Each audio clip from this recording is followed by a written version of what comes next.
What's up, y'all? It's MYLESTONE. I'm sitting here kicking it with Cam Carter on City Talk, man. So y'all tune in and definitely check this out.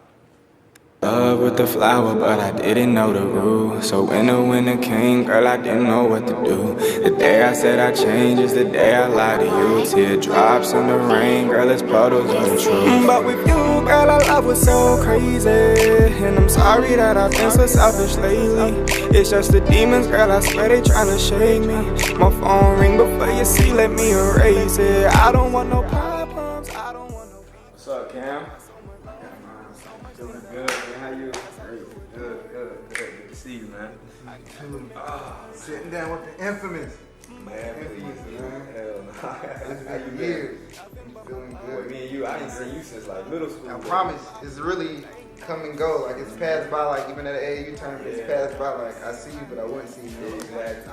So a lot's changed. Man, what? We both done rolled up, everything, man. Yeah. So I guess we can start. I guess you really from high school, still playing basketball. How involved were you with music? Man, so even at like a super early age, man, I'd probably say when I was about 5, 6, dude, I had a grandmother and a great-grandmother, my mother. I mean, the whole family, dude, has been really music-oriented and has had a very strong foundation with music. I remember I used to have to do piano lessons right after school, so you know, get out of class, mom pick you up, and next thing you know, we over there off of Sunset Bayless Ford and taking piano lessons with Miss Clara Jones. Mm-hmm. And it's the stuff like that I used to hate taking them lessons. Boy, I swear I used to be in them rooms with nothing but just pianos for days, man. But I think about it now and how much it's helped me with what I do. You know what I'm saying? Yeah. And stuff like that, man. I'm glad my people and my family forced me to take them lessons and just stay music oriented and stuff like that. So it's been from a super young age on. So it seems like your parents are really important. I understand them definitely trying to influence you with the music. How how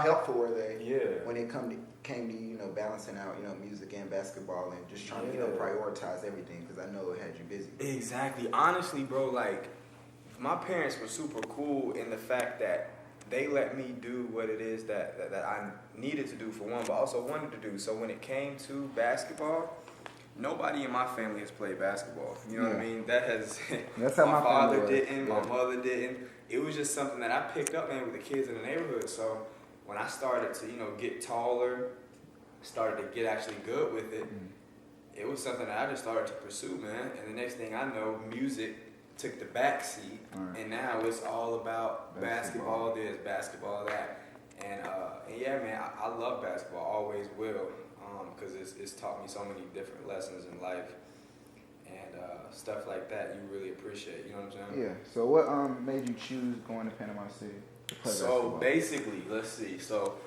I graduated from over there out in Davidson Day.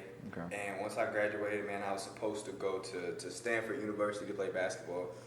Johnny Dawkins got fired and went to UCF. So that kind of like crushed everything, you know what I mean? So it made me have to, try to go back on the offers that I had and didn't accept. So then what I did was I ended up going to Presbyterian College in South Carolina. Yeah. So I went to PC, man, which was a great school, but you have to be a certain type of individual to enjoy that school. You know what I'm saying? Yeah. So small town. Exactly. Yeah. Small town, very rural, very country. Not too many of us. Right. You know what I'm saying? So when I go down there, man, my expectation was, you know what? I'm gonna do my thing. I'm gonna ball out. By 2 years, I'll be out of here and I'm gonna transfer somewhere else. You feel what I'm saying? That didn't happen. You know what I'm saying? Right. So the first day of official practice, which was October 1st, I get injured in practice, and I ended up breaking my right ankle.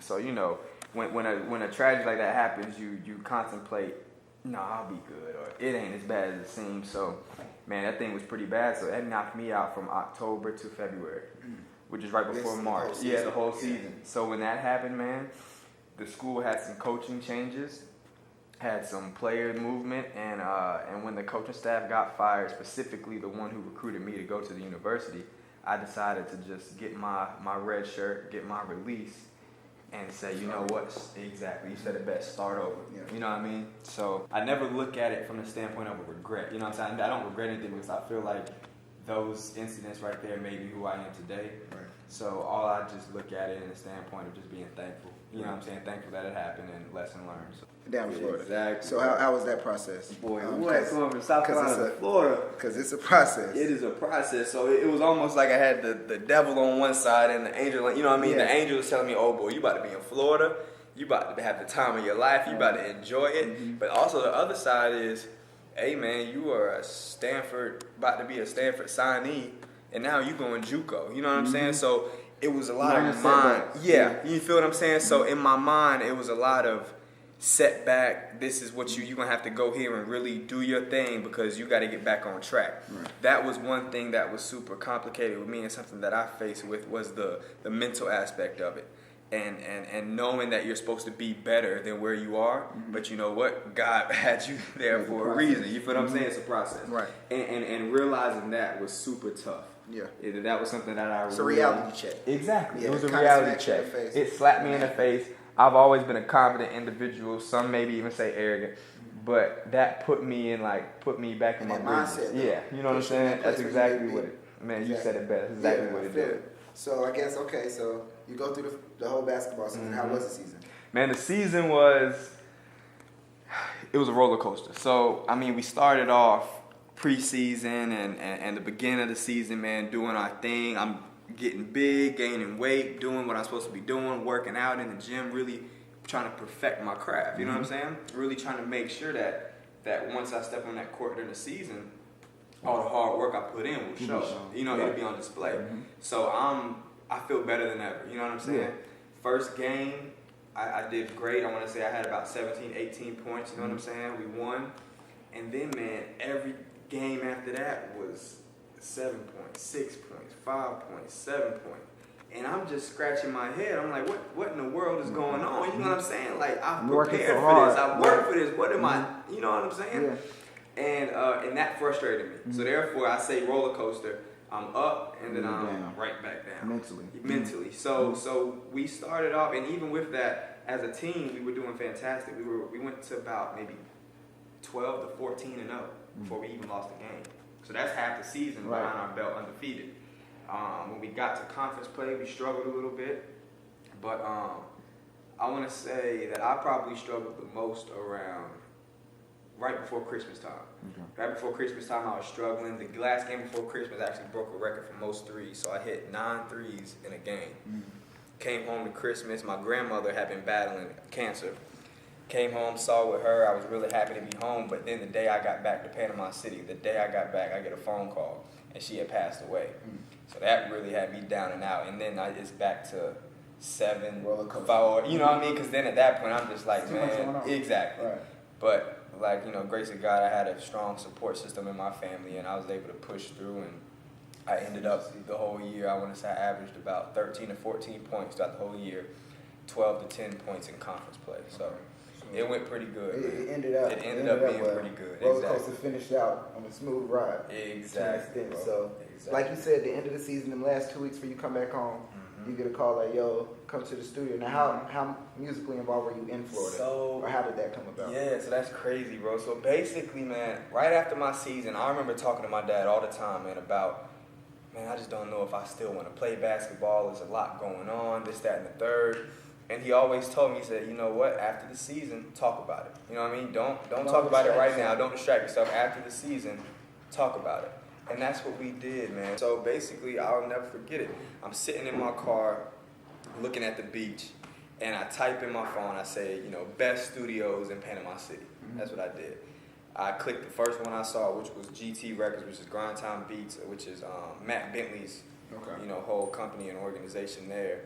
And in order to even work with them, you have to submit music, and you know what I mean? So I sent him some stuff I had from childhood. I mean, it wasn't nothing crazy, but I sent it to him, and I guess he saw the potential in it and said, hey man, come to the studio, would love to work with you. Wow. Okay. So I'm like, wow, cool. You know, I thought that was really dope, especially with the people that he's, you know, worked with. And they have an opportunity, right? Yeah, it's an opportunity, exactly. So I go to the studio. He presents me with It was him. It was one of his co-workers in there or something like that. He said, "Hey, do you have any beats?" So I did have a beat, and the first beat, it was the Lavish beat. Okay. So we play it. I go in the booth, record it, and he's like, "Oh, like crap, like this is kind of good." You know what I mean? He's like, "This is kind of good." He, like, "Did you write this? Is this yours?" I'm like, "Yeah, man, this is my," you know. So first he's like, "Wow, this is really good." He mixes it, he masters it, and plays with it. It took a couple weeks, took some time to finish the song and everything. So how long was that like that stage from like you went to the studio and then hearing the song like officially? So man, that's the thing. Lavish wasn't even the first song that I heard officially. It was Animosity. So right after we finished recording Lavish, he wanted to hurry up and do another song. He's like, "Man, I need another song." Exactly. He's like, and I think that he was trying to be like, "I want to see if this dude really wrote this, you know, or if this is really his stuff." So then I get another beat, the Animosity beat. I go in the booth, do the Animosity thing, and he was like, "Wow, bro, like this is a vibe, this is a song." Me, man, I wasn't looking for any publicity. You just wanted to get out the way for your mentally. Exactly. I just wanted to vent. I said I had a whole lot of stuff I want to talk about. I do the songs, and then I remember him coming to me asking. He said, "Hey, is it cool if I give this to Young Don, who hosts over at 93.1 FM down in Panama City?" That's like a radio station down in Panama City. So I'm like, wow, you know. Part of me is like, he probably just talking. I say, "Sure, man, go ahead, do your thing." Right. He gives it to him, man, and next thing I know, it's on the radio the next week. And then it's on the radio the next week, and the next week. And it was on the radio for about 8 weeks straight. That song, Animosity, which blew up, man. So now I'm down in Panama, going to shows and concerts, you know what I'm saying? While still having class the next day. You know what I'm saying? Yeah. So trying to work out. Exactly. So I had so much on my plate, man, and it was amazing. Just the love down there was amazing. So when that happened, man, I remember traveling from Panama City, Pensacola, Jacksonville, little bit above Orlando, Tallahassee, you know, and everybody is knowing Animosity, and fan base was starting to grow. Just being able to watch people sing your song. Exactly. It was the first time dope. you really got to see a lot of people sing your song. Exactly. What was your first feeling? My first feeling was like, dang, like they really is singing my lyrics, like the lyrics that I was in the car typing up. Notes, now people is out here singing it. You know, I was like, wow, that's amazing to me. Because I always wanted to make music that people can connect with, whether you black, white, whatever race you are. You know what I'm saying? I want you to be able to be like, yeah, he makes music for everybody. You know, and I did that, and to be able to have people really like it and sing it, and for it to, I mean, 2 days it was already at like 10,000 streams on Apple Music, and it was just amazing, bro. It was amazing. So the album, August 4th, Sticks and Stones. Sticks and Stones. Tell us a little bit more about the album title. So what made inspired you to? So my artist name is MYLESTONE. So I always wanted to correlate an album, mixtape of some sort with milestone. You know what I'm saying? So Sticks and Stones, the stone has a milestone in it. But also Sticks and Stones to me, you know, there was an old saying that says, "Sticks and stones may break my bones, but words will never hurt me."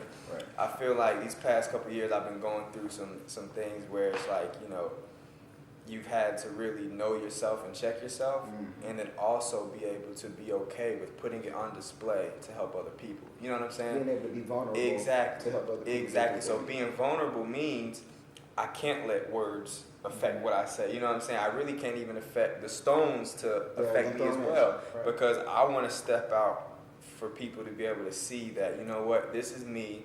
I've made mistakes.